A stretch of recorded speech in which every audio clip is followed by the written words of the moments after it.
Muy bien, vamos a dar inicio. Nuevamente darles la más cordial bienvenida. Vamos a comenzar justamente viendo el objetivo de nuestra asistencia técnica, en la cual estamos todos participando. Xiomara, por favor, si fueras tan amable. Bien, entonces, estimados colegas, el propósito de este encuentro es establecer una ruta clara para el año escolar 2026 en esta primera etapa que es el inicio. Entonces, nuestro objetivo es brindar orientaciones generales a los especialistas regionales para la planificación y ejecución de acciones estratégicas y asistencias técnicas orientadas al fortalecimiento de las instituciones educativas en preparación para el inicio escolar en coherencia con las prioridades del año 2026. Para lograr este objetivo, Xiomara, si fueras tan amable, hemos diseñado una ruta, ¿no? Y esta ruta tiene 4 estaciones, por ir ubicándonos, ¿no? En un primer momento vamos a desarrollar y sobre todo dar a conocer el cronograma de asistencias técnicas para el presente año. Asimismo, vamos a definir las prioridades de la gestión, ¿no? Que orientan nuestra eh, labor, que tiene que ver esto con la gestión escolar. Asimismo, el uso de la evidencia para lograr resultados. Y finalmente, desde el rol como especialista, tanto de dirección regional y UGEL, ¿qué acciones deberían de realizar para fortalecer las instituciones educativas? Entonces, esos son nuestros 4 momentos de esta asistencia técnica. Siguiente, por favor. ¿Qué debe asegurar la institución educativa para el buen inicio del año escolar? Tenemos 3 aspectos que no debemos de descuidar. Una de ellas es la autonomía y gestión estratégica. Puntualmente hablamos de instrumentos de gestión, como ustedes tienen conocimiento, es el proyecto educativo institucional, el plan anual de trabajo, el reglamento interno y el proyecto curricular institucional. Estos instrumentos de gestión para las instituciones polidocentes completas, y aquí también cabe resaltar que tenemos el documento de gestión para las instituciones unidocente multigrado. Son las que constituyen el horizonte al que quiere llegar la institución educativa. Y ello significa que no solamente nuestra preocupación está en la elaboración, sino cómo se elabora ese documento, ¿no? Que no sea un cumplimiento administrativo, sino muy por el contrario, que sea el resultado, ¿no? De un diagnóstico real, honesto y participativo. Y participativo con los, todos los miembros de la comunidad educativa representada. Entonces, cuando el diagnóstico justamente refleja todo con todos los elementos que acabo de mencionar, ¿no? Justamente, finalmente, la institución va a tener claridad, ¿no? De cuáles son esas brechas de aprendizaje y necesidades del contexto y qué soluciones se plantean en el corto y mediano plazo, ¿no? Y eso se concluye con una planificación estratégica que busca, ¿no? Transformar la institución educativa. El otro aspecto fundamental tiene que ver con el liderazgo distributivo. No toda la responsabilidad recae en el director o el equipo directivo. Muy por el contrario, la institución educativa se organiza, ¿no? Y se gestiona a través de estas organizaciones, como lo son los comités de gestión escolar, el CONEI y la PAFA.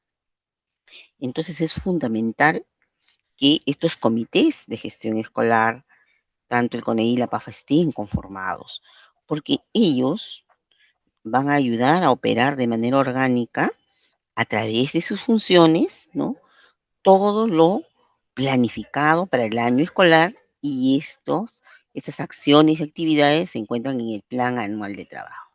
Entonces, de ahí que la responsabilidad no solo es, ¿no? Nuevamente insisto, del director o del equipo directivo, sino tiene que haber esta posibilidad de que la institución se organice y nuevamente de manera organizada podamos ir a lo largo del año ir implementando las acciones que van a contribuir a que la institución, ¿no?, progrese y pueda mostrar resultados.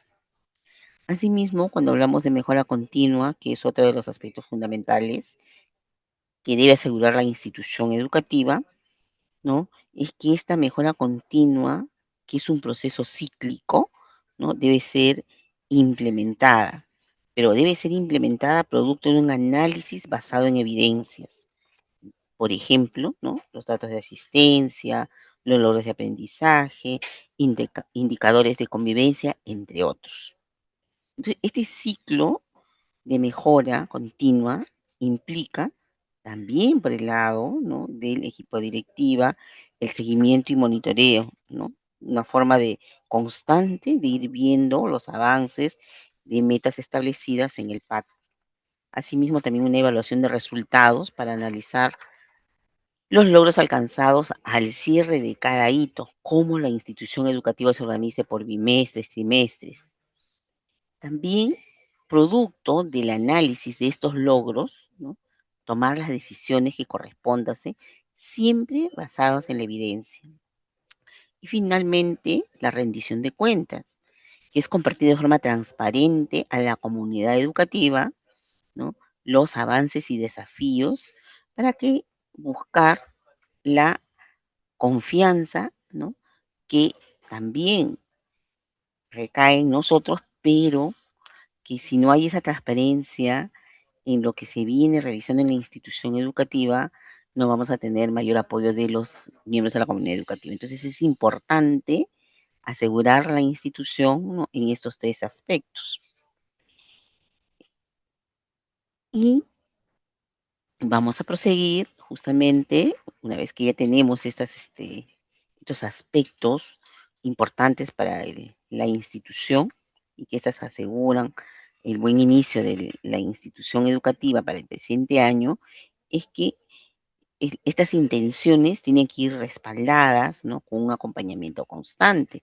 Y justamente para este año 2026 estamos implementando algunas asistencias técnicas diferenciadas que van desde la construcción de instrumentos de gestión, la conformación de los comités, la organización de la comunidad educativa, entre otras, y asimismo también las asistencias técnicas articuladas presenciales, que ocurren en 3 momentos del año y que son estas hitos claves, ¿no? En enero, por ejemplo, para el tema de planificación, julio para el balance de medio año y noviembre para cierre y proyección para el año 2027.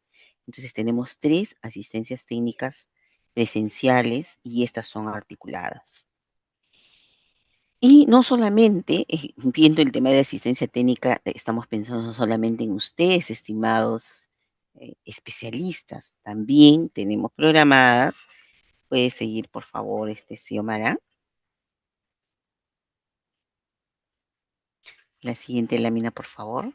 Muy bien, que no solamente tenemos una planificación para los especialistas, también los tenemos pensando en la familia y la comunidad educativa. Entonces tenemos un ciclo de webinar, ¿no?, donde se convierten estos en espacios de comunicación directa para las familias y la comunidad.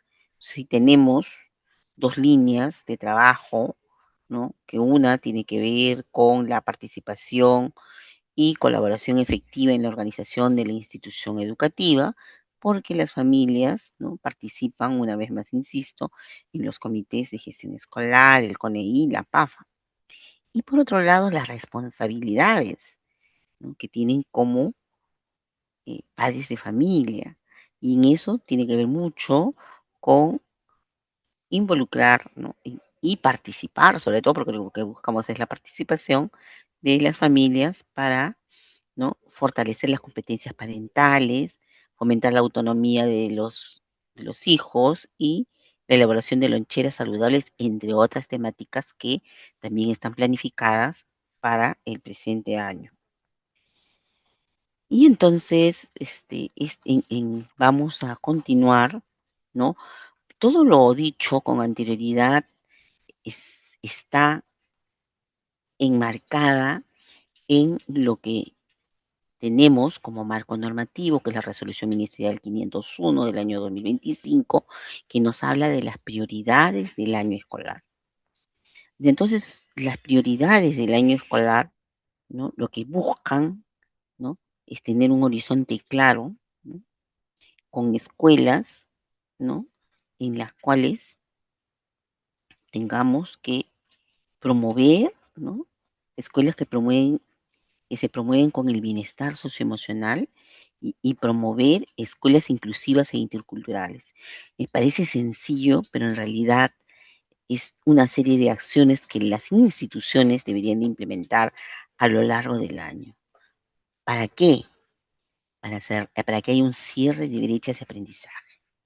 Justamente cuando atendemos estos aspectos de bienestar socioemocional, cuando las instituciones son inclusivas y consideran lo intercultural, justamente estamos atendiendo un grupo mayoritario de estudiantes con la finalidad de que no haya justamente digamos, que los resultados de aprendizaje cada vez sean más prósperos y que esas brechas se vayan cerrando.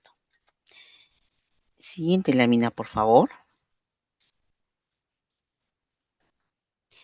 Nada de lo que planificamos sin nuestras buenas intenciones que podríamos mencionar tendría sentido si no escuchamos la voz de los protagonistas. ¿Quiénes son nuestros protagonistas? Nuestros estudiantes. A continuación veremos un video donde los estudiantes de distintas realidades nos cuentan desde su propia vivencia qué condiciones les permiten aprender mejor. Prestemos atención porque los testimonios son la mejor evidencia para nuestra gestión. Adelante, por favor. ¿Te has preguntado qué acciones, recursos o formas de enseñar hacen que un estudiante aprenda mejor?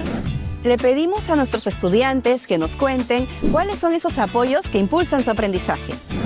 Aprendo mejor cuando la profesora pone videos del tema.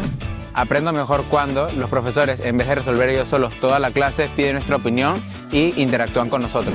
Aprendo mejor cuando me dejan participar, respetando mi forma de expresarme. Aprendo mejor cuando el profesor hace dinámicas en vez de solo estar copiando.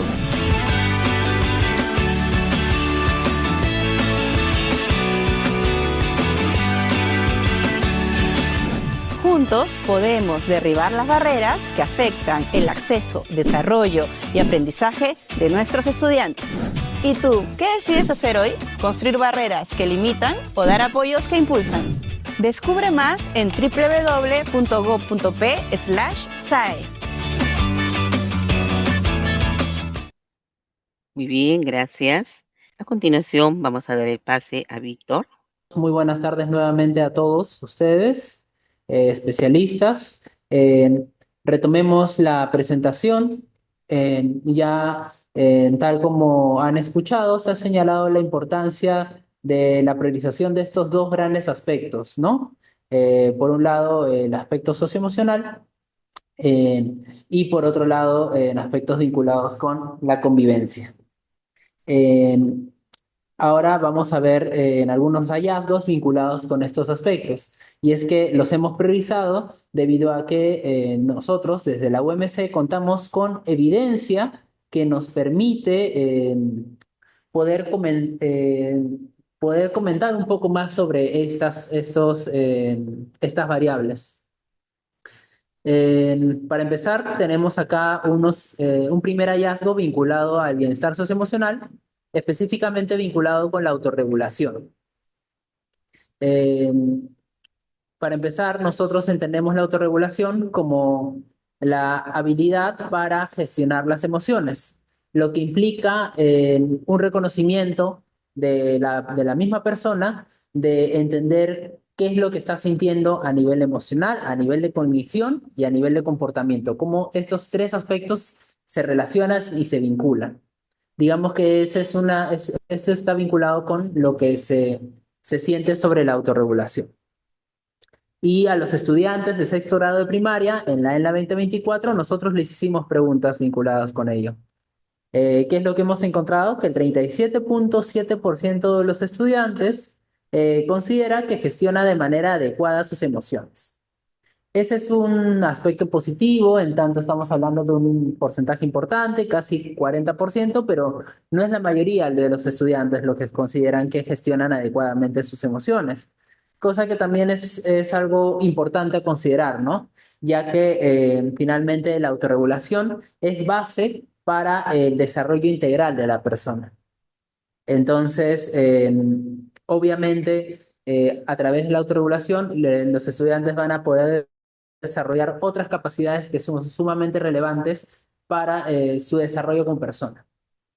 ¿Qué es lo que encontramos además a partir de las evidencias? ¿Dónde se encuentran estos estudiantes que reportan tener una mejor gestión de sus emociones? En primer lugar, y aunque parezca un poco contraintuitivo, son más hombres que mujeres los que reportan esto. Entonces, ahí ya nos arroja un resultado interesante porque nos indica,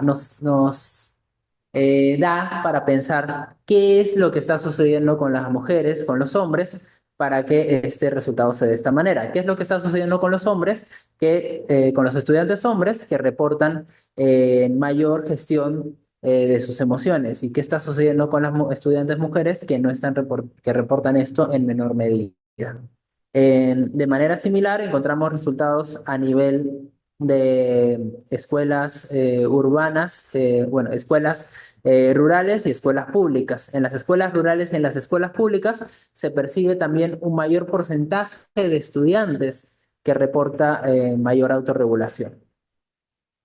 Eso es finalmente todo lo vinculado con este tema de autorregulación. Creo que lo importante es quedarnos con el número, que es 37.7%, o sea, todavía hay un trecho bastante amplio respecto a lo que podemos trabajar sobre esta habilidad socioemocional en los estudiantes de nuestras escuelas.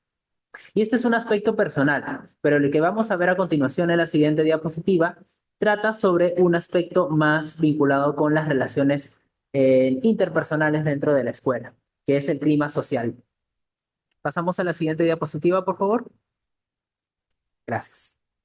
El clima social, nosotros también en la 2024 preguntamos sobre el clima social escolar, sobre cómo es que los estudiantes perciben que es esta relación que tienen con los docentes o con sus pares dentro de la escuela. Y en realidad los resultados han sido bastante positivos, en tanto la gran mayoría de estudiantes, por lo general más del 70% de estudiantes en el país, reporta tener un clima positivo en su escuela. Y eso es bastante bueno, eso es algo que tenemos que resaltar. Y este porcentaje de 70% en realidad se da en la mayoría de escuelas. No es como que en alguna escuela hay 80, en otras escuelas hay 60. Digamos que este porcentaje se mantiene constante entre las escuelas. Y esto es importante porque ya nos señala algo bueno, que la mayoría de estudiantes se siente bien. Pero no podemos dejar de lado que también hay un porcentaje de estudiantes que, si bien es cierto es menor, reporta alguna serie de situaciones problemáticas en la escuela que vale la pena alertarnos, porque finalmente esto es lo que nos puede ayudar a plantear puntos de mejora, ¿no? Por ejemplo, 25% de los estudiantes señalan que en general los profesores de su escuela no son muy pacientes con los alumnos. Eso es algo importante porque estamos hablando de 1 de cada 4 estudiantes. 25% es aproximadamente 1 de cada 4 estudiantes. Entonces, imaginémonos que en una escuela de 100 chicos, 25 chicos probablemente están teniendo esta percepción. Y valdría la pena preguntar, en primer lugar, quiénes son estos chicos en nuestra escuela que tienen quizás esta percepción y por qué, para de esa manera asegurar que la escuela sea un espacio seguro para todos los estudiantes. Otro dato interesante es que en general los estudiantes de escuelas rurales reportan en mayor medida que sus docentes no son muy pacientes con ellos. O sea, este porcentaje es un poco mayor en las zonas rurales. ¿Y por qué finalmente es importante entender este aspecto de clima social escolar? Puesto que nosotros también pudimos relacionar esta variable con los resultados en lectura y matemática de de los estudiantes. Y lo que hemos encontrado es que finalmente los estudiantes que tienen mejor rendimiento también son aquellos estudiantes que reportan un mejor clima en la escuela. Por otro lado, los estudiantes que reportan un peor clima, este 25% aproximadamente, son los que tienen rendimiento más bajo. Entonces, por ello también es importante poder abordar este tema. Finalmente, vamos a tratar, en la siguiente diapositiva, por favor, pasamos. Vamos a ver algunos enunciados vinculados con algunas actitudes que tienen los estudiantes acerca de la igualdad de derechos entre otros grupos y discriminación en el aula. Y estos datos son también de sexto grado de primaria, pero en la 2018. Estamos hablando de hace un poquito menos de 8 años, resultados antes de la pandemia, sí es cierto, pero de todos modos, recordemos que estos porcentajes no se suelen mover mucho en el tiempo. Entonces, igualmente, estos resultados eh, son relevantes de considerar al momento de indagar qué es lo que está sucediendo en esa escuela, ¿no? ¿Qué es lo que respondieron los estudiantes de sexto grado de primaria en, en este cuestionario? En primer lugar, les preguntamos algunas actitudes hacia la igualdad de derechos y encontramos algo bastante positivo. Por ejemplo, 86% de los estudiantes está de acuerdo de que los indígenas del Perú deben tener los mismos derechos que todos los peruanos. Están de acuerdo que, de que las personas de otras etnias tengan los mismos derechos que todos, y eso es bastante positivo. Pero sin embargo, también existe un porcentaje alto, 36%, que señala que las personas que no saben leer ni escribir eh, las personas que no saben leer ni escribir deben participar en la vida política. O sea, existe un porcentaje alto de estudiantes que señala que las personas que no saben leer y escribir, que no saben ni leer ni escribir, no deberían participar en la política nacional. Y eso es algo relevante porque también de alguna manera este tipo de preguntas muestra cómo hay todavía un nivel de discriminación encubierta en los estudiantes, que si bien es cierto, están de acuerdo de que la mayoría está de acuerdo de que todos tengamos los mismos derechos, cuando se aplica esto a una situación tan concreta como por ejemplo que las personas que no saben leer ni escribir pueden participar en la política nacional, ahí el porcentaje cambia, ¿no? Otro dato importante, 74% de los estudiantes señaló que una persona que habla una lengua originaria del país puede ser presidente del Perú, cosa que también es un dato positivo, un dato importante porque nos está hablando que la mayoría de estudiantes sí está de acuerdo con con que personas de otros grupos puedan acceder a una posición política. Eh, Sin embargo, no podemos obviar el otro porcentaje. Si 74% está de acuerdo, estamos hablando que un 26% está en desacuerdo. Entonces, nuevamente, vemos que este porcentaje de estudiantes que que suelen percibir, por ejemplo, un clima social más bajo, o este porcentaje de estudiantes que suele percibir que tiene menores actitudes, más en desacuerdo hacia la igualdad, suelen estar rondando entre el 15, entre el 25%. Y eso nuevamente nos interpela a pensar, ok, ¿quiénes son estos estudiantes en nuestra escuela? ¿Qué tenemos que hacer? Finalmente, mostramos en los números de la derecha información sobre discriminación en la escuela. Y acá se muestra el porcentaje de estudiantes que está en desacuerdo con estos enunciados. Por ejemplo, estamos hablando en el primer enunciado que dice tener compañeros que hablen una lengua originaria del país. Esa es la pregunta en ese cuestionario era ¿Qué tan de acuerdo estarías con compartir aula con las siguientes personas? Entonces, la primera era compañeros que hablen una lengua originaria del país. Estamos hablando de que el 12% de estudiantes señaló totalmente en desacuerdo y 17% en desacuerdo.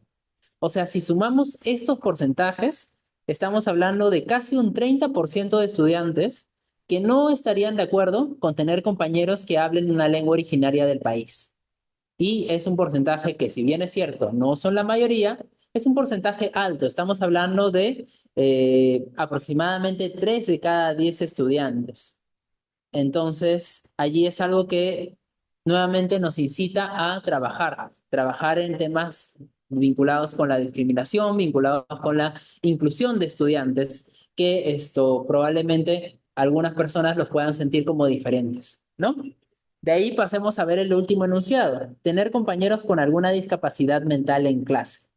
Estamos hablando de que si sumamos el porcentaje que está en desacuerdo y totalmente en desacuerdo, tenemos 42% de los estudiantes que consideran que no están de acuerdo con tener compañeros con alguna discapacidad mental. Entonces, nuevamente, acá es donde se suelen observar estos aspectos vinculados con la discriminación y, en definitiva, tendríamos que tratar para esto porque finalmente tratar todos estos aspectos nos va a ayudar con la reducción de brechas entre los aprendizajes de los estudiantes también, porque finalmente lo que queremos con la escuela es formar estudiantes que puedan desarrollarse adecuadamente, no solo en lectura, no solo en matemáticas, sino también puedan interactuar y desarrollarse en la sociedad, con todos sus demás compañeros. Bueno, esta es la primera parte vinculada con las evidencias y ahora pasamos a la siguiente sección. Bien, muchas gracias, Víctor. Voy a continuar con esta parte. Creo que Víctor nos ha acercado mucho a una realidad que tenemos en relación a cómo estamos en bienestar socioemocional y en relación a educación inclusiva, interculturalidad, y a es que sea una escuela equitativa, pero son algunos hallazgos que nos aproximan a ello. Sin embargo, el bienestar socioemocional es mucho más amplio, ¿no? Y es lo que queremos a continuación presentarles, ¿no? ¿Qué busca el bienestar socioemocional? En principio, buscamos una escuela como un espacio que sea protector y formativo, donde aprender y sentirse bien vaya de la mano. Esto también tiene que ver con el hecho de lograr que las instituciones educativas puedan promover de manera efectiva, no solamente con acciones o de alguna manera con declaraciones generales, sino de alguna forma pueda llevar acciones concretas y sostenidas y sobre todo coherentes, y que se puedan expresar en la gestión escolar y en la práctica pedagógica y en la convivencia cotidiana. En este sentido, hemos considerado algunos aspectos importantes. El primero, para poder, ¿qué busca el bienestar socioemocional? En principio, fortalecer vínculos afectivos significativos. Esto tiene que ver con el hecho de poder promover relaciones cercanas, respetuosas y de confianza entre todos los miembros de la comunidad educativa, estudiantes, docentes, directivos, personal, en este caso no docente, y familias. Tiene que ver también con el hecho de poder lograr la seguridad emocional, contener a la comunidad educativa y lograr ese sentido de pertenencia, ¿no? El sentirte parte de la institución educativa. En la práctica, esto tiene que ver con las interacciones basadas en el buen trato. Pero esto no puede ser solo discursivo, ¿no? Porque de alguna manera podemos lograr el buen trato en la institución educativa, pero nosotros mismos tenemos que ser el reflejo de eso, poder lograr ese buen trato en nuestras propias comunidades, en nuestra propia UGEL, por ejemplo, ¿no? También promover que los adultos de la institución educativa sean referentes positivos, que sean ellos el reflejo de esa confianza que se tiene que lograr en la institución educativa. Por supuesto, fomentar también la participación y la colaboración de todas las familias con las instituciones educativas.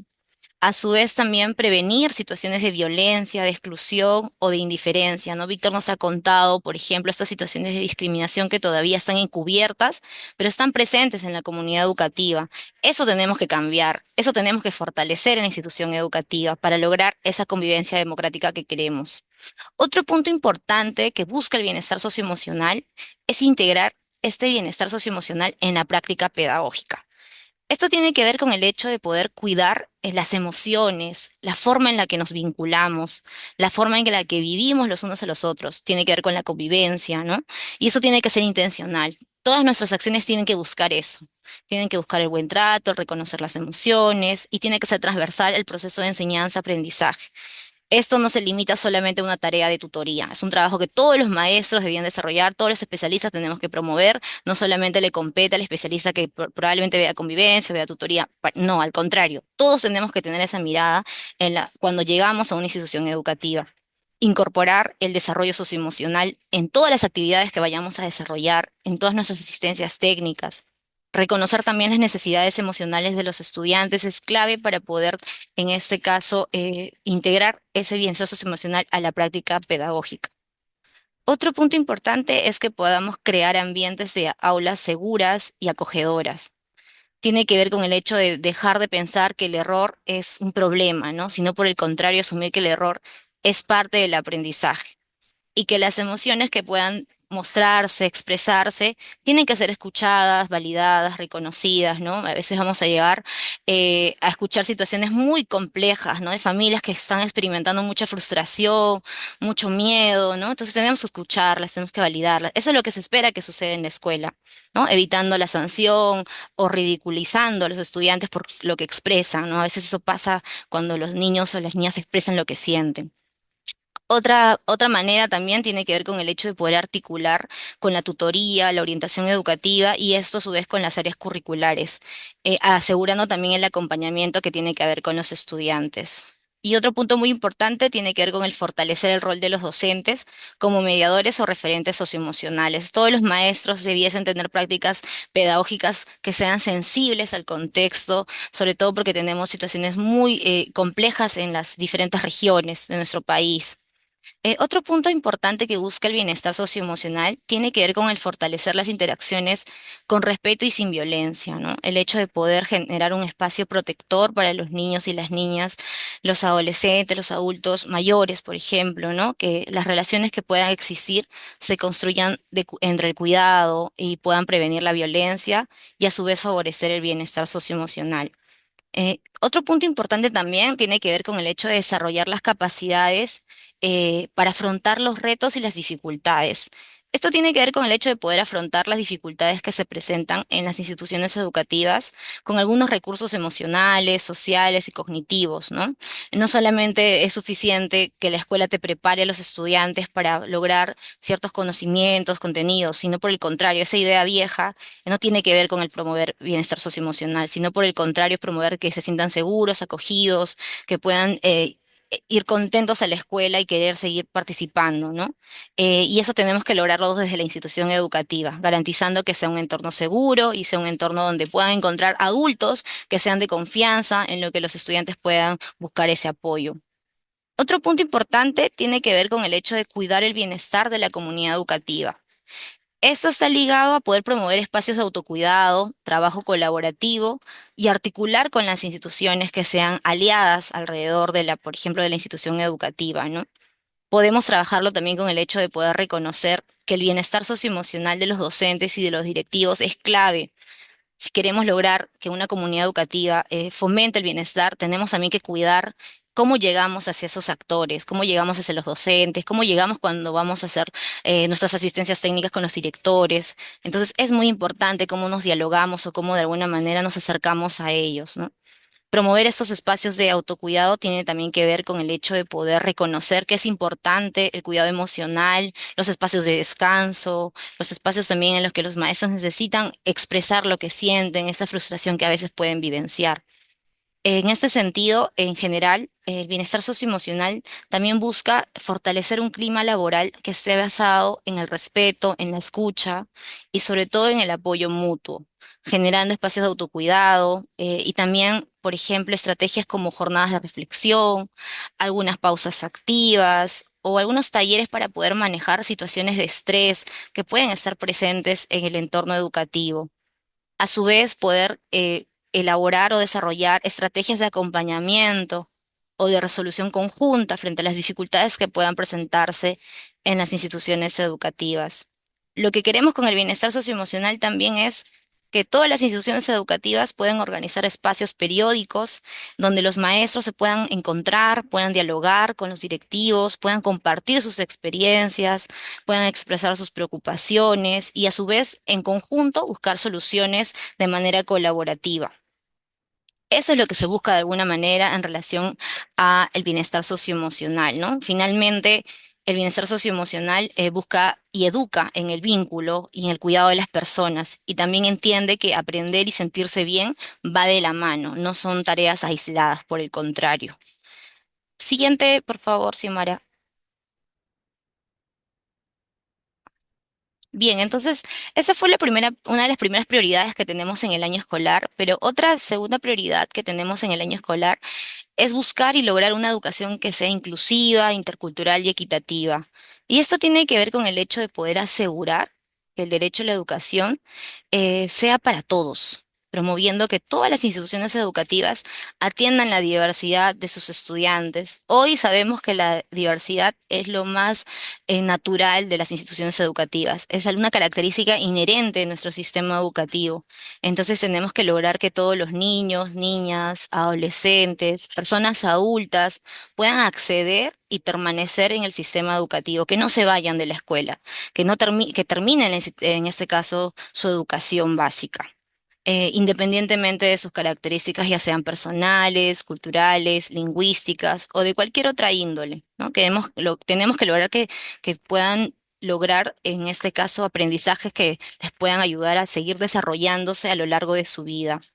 Otro punto importante que busca la educación inclusiva, intercultural y equitativa es fortalecer los aprendizajes, sobre todo valorando y respetando la diversidad personal, cultural, social y lingüística. Esto tiene que ver con el hecho de dejar de pensar de que la escuela tiene que, en este caso, generar moldes para los estudiantes, sino por el contrario, ¿no? La escuela tiene que transformarse para lograr espacios en los que se respete y se celebren y se valoren la diversidad.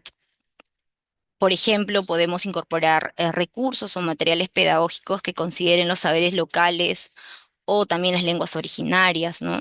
También esto implica que podamos reconocer que todos los estudiantes son diversos y ver a los maestros cómo plantean sus procesos de enseñanza-aprendizaje y si estos aprendizajes que se plantean responden a las características de los estudiantes.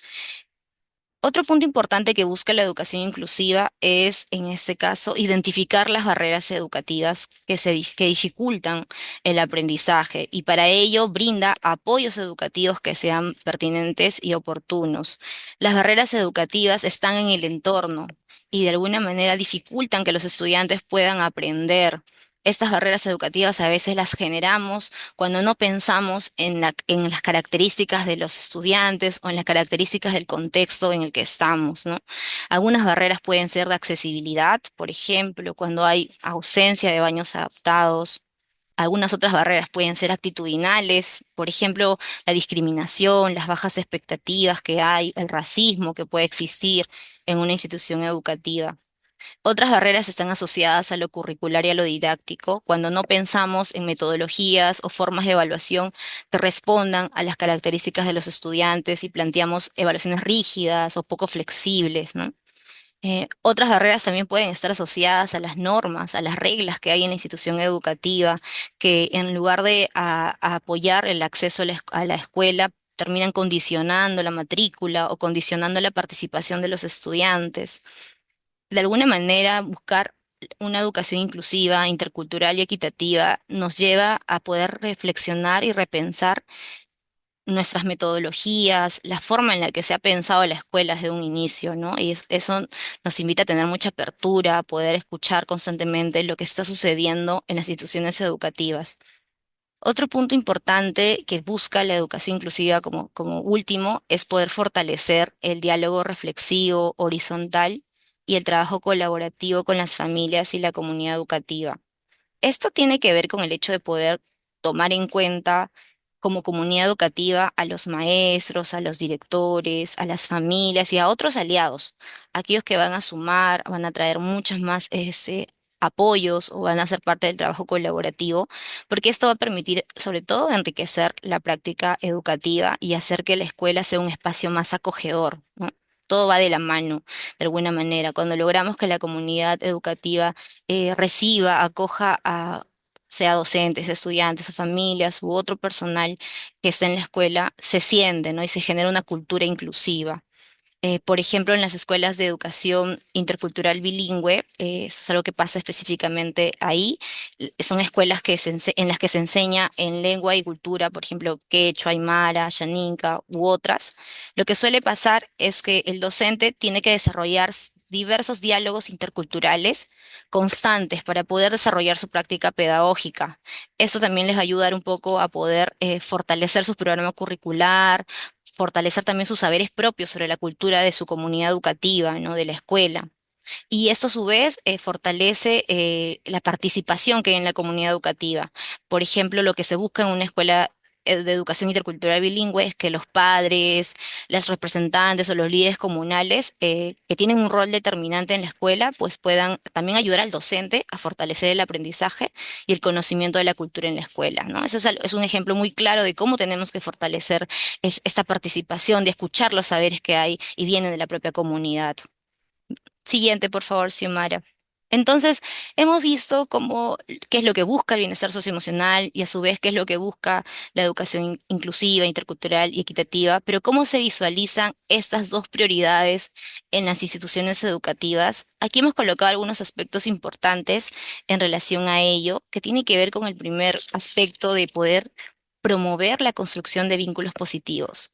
Cuando pensamos en estas dos prioridades, tenemos que lograr eso en las instituciones educativas, que hayan vínculos positivos, ¿no? Que se desarrolle y se fortalezca la autoestima, la identidad, el sentido de pertenencia de cada estudiante. Otro punto importante es que podamos contribuir a la construcción de un clima escolar y de un aula seguro y acogedor. Eso tiene que ver con el hecho de poder lograr que los estudiantes se sientan seguros, motivados y sobre todo que el bienestar socioemocional sea el centro, ¿no? Y que nuestros estudiantes puedan aprender en condiciones de tranquilidad y de confianza. Cuando un estudiante siente confianza y siente que cree en él, en ellos, pueden seguir avanzando mucho más, ¿no? Entonces, otro aspecto importante tiene que ver con el hecho de implementar prácticas pedagógicas y de gestión inclusivas. Todas estas prácticas pedagógicas y de gestión tienen que buscar eliminar las barreras educativas, eliminar aquello que dificulta el aprendizaje de los estudiantes, porque otra vez las condiciones, las barreras están en el entorno y esas son las que tenemos que eliminar, ¿no? Para ello brindamos los apoyos oportunos, en este caso, y tienen que llegar a tiempo, tienen que ser pertinentes, ¿no? Eh, y finalmente, otro punto importante para poder visualizar estas prioridades en las instituciones educativas es que podamos garantizar la prevención y la atención oportuna de situaciones de riesgo, sobre todo porque en las instituciones educativas pueden presentarse situaciones que escapen de poder atenderse, entonces hay una acción rápida que se tiene que dar desde la institución educativa, ¿no? Sobre todo poder identificar y atenderla con la mayor rapidez posible, garantizando sobre todo la protección de todas las personas de la comunidad educativa. Y finalmente, buscamos que se impulse un diálogo horizontal, un trabajo colaborativo con las familias y en la comunidad. Esto de alguna manera tiene que ser algo que tengamos siempre presente porque hay que reconocer las lenguas, los saberes locales y sobre todo las experiencias que tienen en este caso los miembros de mi comunidad educativa dentro del proceso educativo. Eso es clave en relación a poder mirar estas dos prioridades como un engranaje, como algo que necesitamos trabajar en conjunto y que todas las instituciones educativas pues puedan desarrollarlo, ¿no? Bueno, ya para ir cerrando esta parte de prioridades, me gustaría enfatizar de que ambas prioridades no son un trabajo adicional o algo más que tenemos que hacer, sino de alguna manera tenemos que considerar que son elementos necesarios, que tenemos que trabajarlo, que todas nuestras acciones tienen que ir guiadas a poder lograr estas prioridades, porque esto nos va a llevar a poder brindar una educación de calidad, ¿no? Y de alguna manera eso no solo puede quedarse en lo discursivo, sino de alguna manera tiene que llevarnos a poder pensar en que eso va a lograr de que las personas puedan convivir mejor, reconociendo que somos una sociedad muy diversa, en la que necesitamos también vernos los unos a los otros como parte de una comunidad, ¿no? El bienestar socioemocional, la educación inclusiva, intercultural y equitativa, de alguna forma constituyen condiciones fundamentales Y eso es muy importante para el logro de aprendizajes. Si no logramos estas prioridades, vamos a darnos cuenta que de alguna forma va a ser mucho más difícil desarrollar aprendizajes, ¿no? También lo mencionó Víctor, qué relación tienen muy grande con el logro de los aprendizajes, desarrollar matemáticas, desarrollar comunicación, por ejemplo, ¿no? Entonces, eso tiene que llevarnos a poder reflexionar y mirar cómo tenemos que seguir, en este caso, creando este clima seguro, estas prácticas pedagógicas inclusivas, esta participación estudiantil en las instituciones educativas. Ya para finalizar mi participación, me gustaría que nos veamos como especialistas de la UGEL, de las gerencias regionales, de la DRE, como piezas claves para lograr estas prioridades. O sea, nosotros tenemos la capacidad de poder orientar, acompañar, fortalecer como especialistas. Todas nuestras acciones de alguna manera van a llegar a las instituciones educativas de distinta forma, pero lo que tenemos que asegurar como especialistas ustedes es la articulación, que se puedan articular estas políticas educativas con las prácticas que se dan en la escuela, ¿no? El acompañamiento que ustedes hacen es muy valioso y muy necesario, ¿no? Es un acompañamiento técnico, pedagógico, pero que se requiere y que va a ayudar a consolidar todas las capacidades institucionales, a prevenir estas situaciones de riesgo que se pueden presentar, pero sobre todo a garantizar estas dos prioridades, que se puedan también de alguna manera integrar en toda la gestión en los procesos pedagógicos. Y esto definitivamente va a impactar en la mejora de los aprendizajes. Bien, con eso estaría terminando esta parte de las prioridades. A continuación va a pasar Víctor. Sí, muchas gracias, Jaime. Todo lo que has mencionado es sumamente relevante y me quedo con esto último que señalas sobre cómo los especialistas de la UGEL son piezas clave para el desarrollo, la mejora de todo el aparato dentro de las escuelas. Y esto no solo lo decimos porque lo dice la teoría, sino porque también tenemos evidencia que sustenta ello.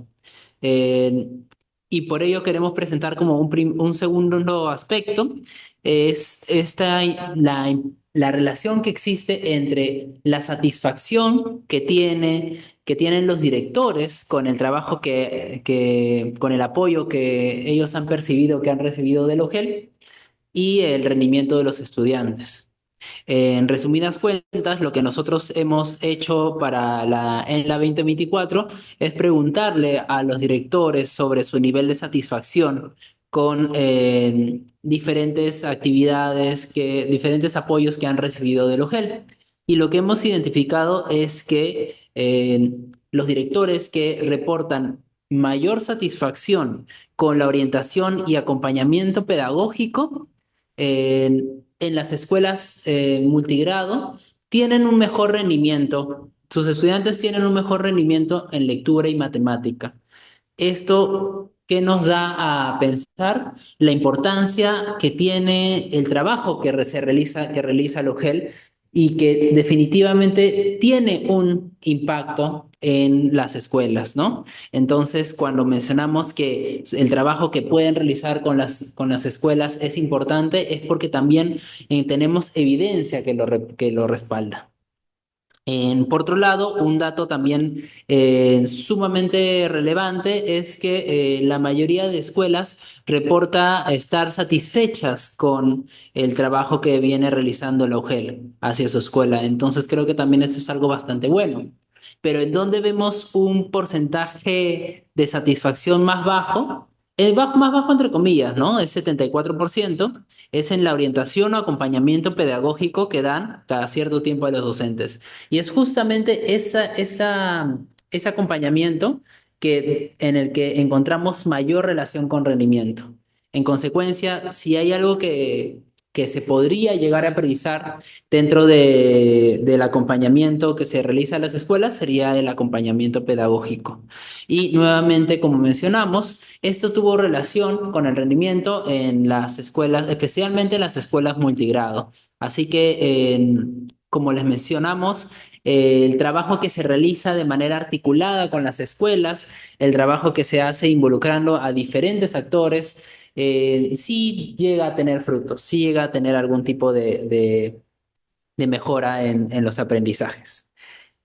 Por otro lado, vinculado con este tema de sumar esfuerzos, en la siguiente diapositiva vamos a ver cómo también hay otra variable de trabajo colaborativo en los docentes, que nosotros le tenemos esta información de la ENLA 2019, pero definitivamente se puede aplicar para estos años, de cómo acá en la ENLA 2019 les hicimos unas preguntas a los directores sobre el trabajo colaborativo con sus docentes.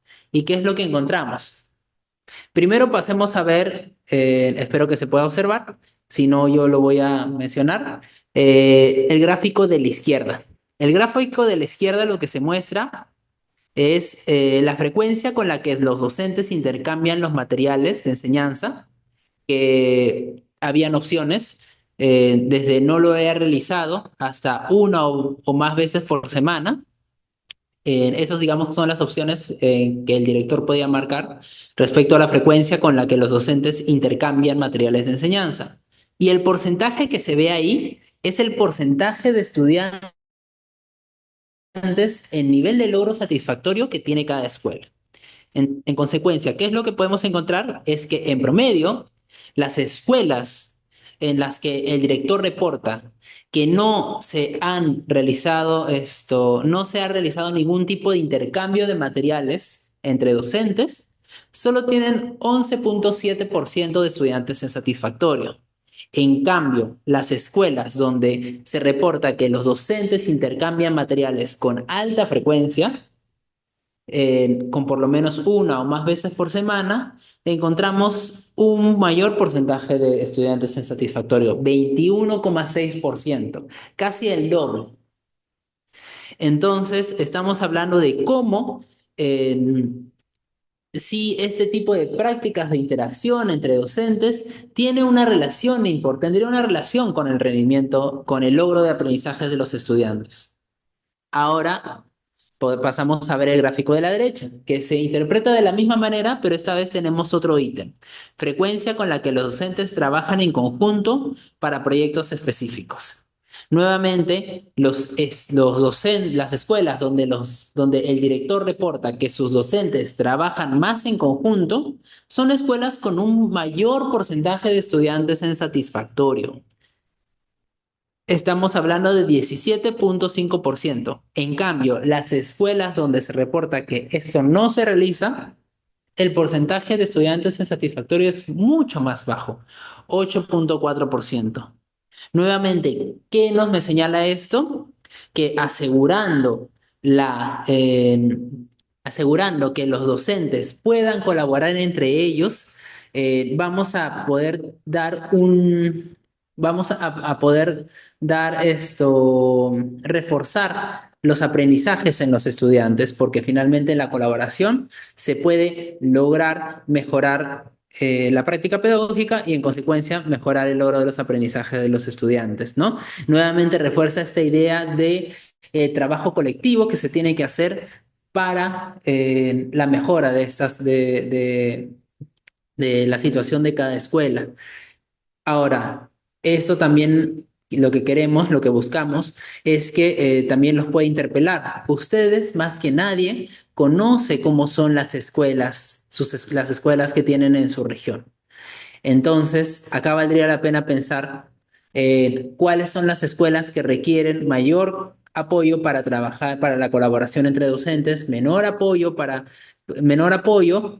porque quizás ya tienen un más recorrido trabajando en estos temas, pero en definitiva esto les puede ayudar a poder incentivar un aspecto relevante, ¿no? Y por otro lado, en la diapositiva anterior se señala también la importancia que ustedes mismos tienen a través de los talleres pedagógicos que les pueden brindar a las escuelas. Por eso, en la siguiente diapositiva, por favor, mostramos algunas recomendaciones generales que nosotros podemos darles. Nuevamente, estos aspectos son muy generales. Yo creo que, en definitiva, ustedes que conocen más su región, su espacio, podrían dar unas recomendaciones más específicas a través de la información que les podemos dar, pero creo que estas recomendaciones ayudan un poco a pensar qué es lo que, por dónde podríamos ir, ¿no? Pero con respecto a la primera diapositiva que teníamos sobre la importancia de cómo los talleres que brinda la UGEL podrían tener una relación con el rendimiento en las escuelas, esto que nos indica que sería importante promover con frecuencia programas de capacitación docentes, identificar las necesidades formativas de los docentes en cada escuela, generar acciones formativas con participación de docentes fortaleza. Nuevamente, la importancia de incluir a más actores educativos en todo este proceso. De ahí, ¿qué otras recomendaciones tenemos vinculadas con el trabajo colaborativo dentro de la escuela entre docentes? Facilitar y motivar el trabajo colegiado frecuente entre los docentes de la escuela, de la escuela. Promover el intercambio de materiales de enseñanza con frecuencia y promover buenas prácticas de trabajo colaborativo en las escuelas. Entonces, nuevamente, el trabajo colaborativo también es un aspecto que nos va a ayudar a mejorar los logros de los aprendizajes de los estudiantes. Como les mencioné, estos son algunos aspectos generales, pero que en definitiva nos pueden ayudar a seguir reflexionando respecto a qué iniciativas podemos hacer en cada una de nuestras regiones. Esto es todo más o menos lo que les queremos mencionar vinculado con las evidencias. Gracias, estimado. Vamos a continuar entonces un poco ya aquí recordando lo que han pasado en estos minutos, ¿no? Y es importante primero valorar el rol que tienen ustedes, estimados especialistas, porque ustedes son los que brindan el soporte a las instituciones educativas. Y con esa tarea encomendada que tienen ustedes, es importante que tengan presente, no solo en ese primer momento, sino a lo largo del año, las dos prioridades que están establecidas en el marco normativo que orienta las acciones del año escolar 2026. Y asimismo, lo que acabamos, ¿no?, de ir escuchando de nuestros colegas que hablan de que la institución promueva acciones de bienestar socioemocional y que se implemente la educación inclusiva, intercultural y de equidad. Pero estas acciones tienen que ser producto justamente del análisis, de tomar en cuenta aquello que nos ha ido hablando justamente que me antecedió Víctor, de los hallazgos que se han presentado. Entonces es importante quedarnos con esta reflexión. Cada uno de ustedes, especialistas tanto de DRE y UGEL que nos acompañan esta tarde, ¿no?, desde ese rol, ¿qué es lo que podrían ir a través de eh, acciones o asistencias técnicas, ir implementando en la jurisdicción a la cual ustedes pertenecen? Entonces, con esto estaríamos dando cierre a este primer momento de esta sesión. Luego tenemos unos minutos para ir consolidando las preguntas que seguro han surgido y que en unos minutos vamos a retornar para dar respuesta justamente a las inquietudes que ustedes tienen. Y aquí es importante también remarcar que hay una serie de material complementario y también vamos a compartir algunos enlaces justamente que tienen relación a las temáticas que se han trabajado para compartirlos con ustedes. Entonces, hay que cumplir algunos requisitos que seguramente Xiomara va a insistir en ellos. Adelante, Xiomara.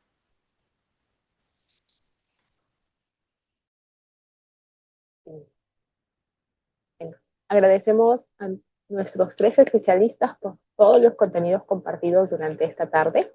En este momento nos vamos a tomar un breve receso de 5 minutos para recoger las consultas que nos han venido realizando a través del chat en relación a todo lo que se ha expuesto. Al regresar del receso, nosotros vamos a dar inicio a lo que es el bloque de consultas de respuestas. Antes de hacer esta pausa, les recordamos, por favor, registrar su asistencia en caso aún no lo hayan hecho. Asimismo, ya a través del chat ya se está compartiendo el enlace de encuesta de satisfacción. Una vez que ustedes puedan completar la encuesta de satisfacción, van a poder acceder a todos los materiales presentados esta tarde, así como algunos recursos complementarios, como lo venía señalando mi estimada Liz. Por lo que les pedimos, por favor, puedan completarla. Nos reencontramos en 5 minutos. Sí, justo hay una pregunta en relación a los instrumentos de gestión, ¿no? Eh, Nos hablan de una organización de redes educativas bajo el enfoque territorial y nos hablan si es válida la propuesta de un solo instrumento a nivel de red. Entonces tenemos que aclarar o precisar con respecto a los instrumentos de gestión. Tenemos para las 4 instrumentos de gestión para las instituciones polidocentes completas y tenemos el documento de gestión para la institución unidocente multigrado programa que funciona sola.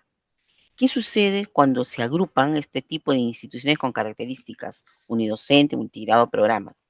De acuerdo al marco normativo, primero tendrían que estar reconocidas con una resolución por la UGEL o por la Dirección Regional y en el amparo de ese reconocimiento de esta organización recién tendrían la posibilidad de elaborar 4 instrumentos de gestión. En el caso contrario, tendrían que elaborar un documento de gestión, pero en este caso es único para cada institución educativa.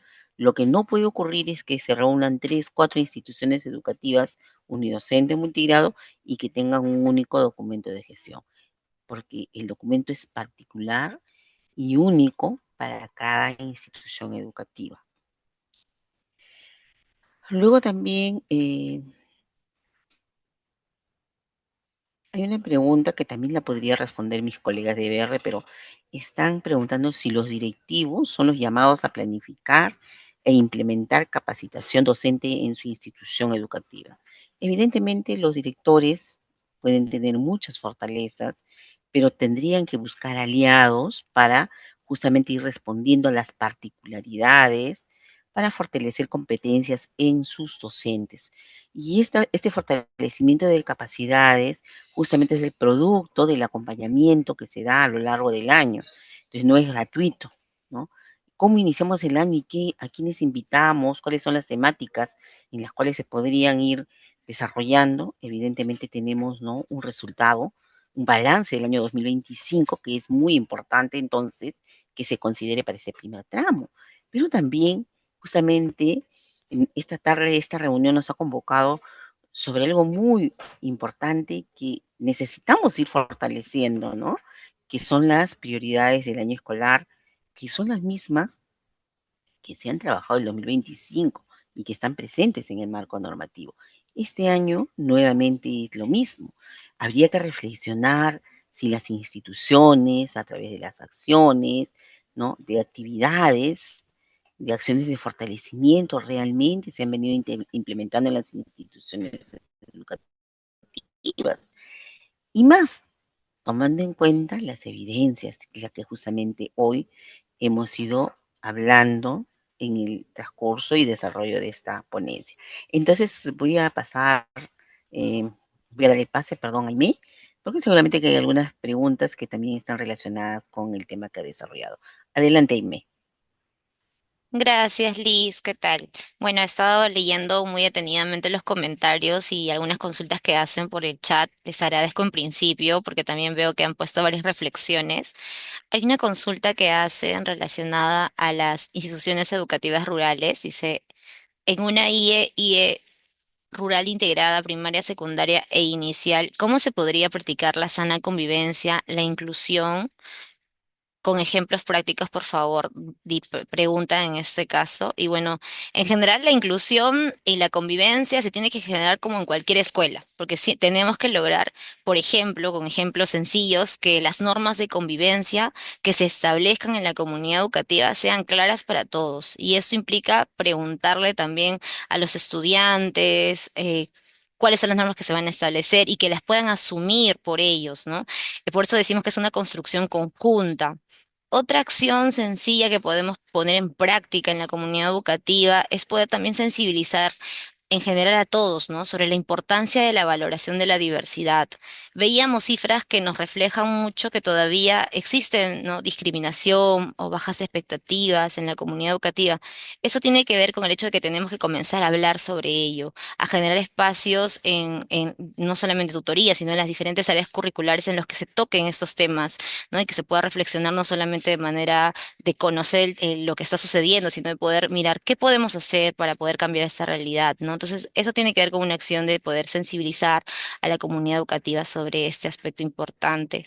También el hecho de poder promover valores como la valoración de la diversidad, en este caso también el hecho de poder fortalecer la empatía, el respeto y la resolución pacífica de los conflictos, ¿no?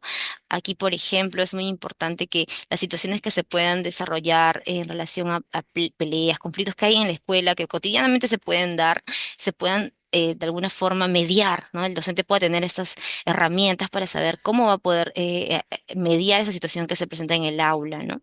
Eso es algo que también se tiene que dar. Y se da en todas las escuelas, no solamente en las escuelas rurales, ¿no? Porque eso justamente va de la mano a poder fortalecer la convivencia, en este caso democrática.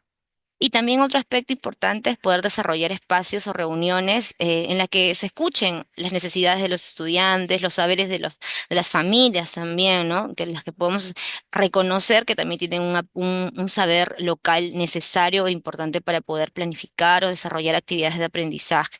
Entonces, de alguna manera, en las instituciones educativas rurales o urbanas se tiene que desarrollar esto de manera transversal, porque lo que queremos es que todos puedan convivir de manera pacífica, por ejemplo, ¿no? Y que puedan sentirse parte de la escuela, acogidos. Hay otra consulta que hacen en relación a qué podemos hacer o qué asistencias técnicas podemos hacer sobre bienestar socioemocional con los directivos, ¿no? Ahí preguntan desde mi rol como especialista.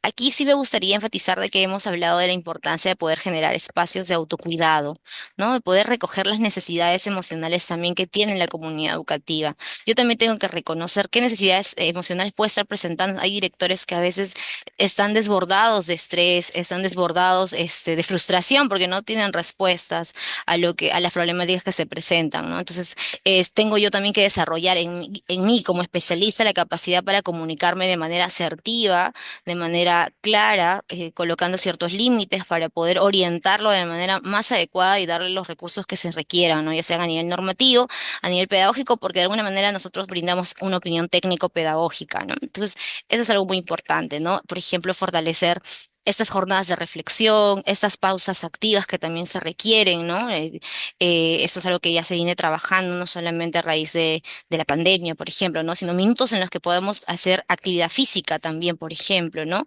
Talleres como sobre el manejo del estrés, por ejemplo, ¿no? Entonces, son parte de acciones que tenemos que ir incorporando en medida de que también no solamente podemos ir y pedir información a las escuelas, sino por el contrario, preguntar también cómo se ha ido desarrollando este inicio de año escolar, cómo se han ido sintiendo en las actividades y también nosotros reconocer que eso también emocionalmente nos puede cargar, ¿no? Entonces, eso es algo que tenemos que ir trabajando, ¿no? La comunicación asertiva, la empatía, que son de alguna manera habilidades socioemocionales que hay que fortalecer en las comunidades educativas, con los directores, pero también con nosotros mismos, ¿no? De ahí esas son algunas consultas que han ido desarrollando, no he encontrado otras, pero si tienen por ahí pueden colocarlas. Por aquí Antonia nos dice si la temática también se relaciona mucho con el DUA, que es el Diseño Universal para el Aprendizaje. De hecho, cuando buscamos de alguna manera lograr los aprendizajes para todos, estamos pensando desde el inicio en todas las características y necesidades de aprendizaje que puedan tener nuestros estudiantes. Entonces, tenemos que mirar de que de alguna manera el currículo nacional que tenemos es flexible, ¿no? Y que busca desarrollar competencias de nuestros estudiantes y eso es para todos. Entonces sí va ligado con el DUA porque de alguna forma lo que también busca el DUA es que todos los estudiantes aprendan, ¿no? Pero no olvidemos que nosotros tenemos de alguna manera un currículo que ya lo menciona, ¿no? Entonces vamos a ir en esa medida a poder desarrollar aprendizajes que son competencias. Creo que con eso ya vamos finalizando. Sí, Bueno, agradezco. Xiomara, Sí, teníamos dime. también ahí un comentario con respecto al tema de matrícula. Ok. Primero informar que recién hace unos días ha salido publicada la resolución ministerial 010 del año 2026 y estamos a la espera de que nos confirmen si el instructivo para la matrícula 2026 está vigente. Entonces, claro, no somos competentes para responder esta pregunta, pero sí nos comprometemos en responderle al especialista Edward Flores Quispe, quien nos ha dejado un comentario con respecto al tema de matrícula. Gracias. Por nuestra parte, eso sería todo. Muy buenas tardes con todos. Sí, bueno, agradecemos a nuestros tres especialistas por su valiosa participación esta tarde. A cada uno de nuestros asistentes les extendemos también nuestras felicitaciones por su compromiso con la gestión escolar, el cual se ve reflejado en su participación el día de hoy. Esperamos poder reencontrarnos en las próximas asistencias técnicas que se tienen programadas. Los invitamos a estar atentos a las convocatorias que venimos realizando. Sin más que añadir, nos despedimos. Muchas gracias y con nosotros es hasta una próxima oportunidad. Ministerio de Educación, Gobierno del Perú.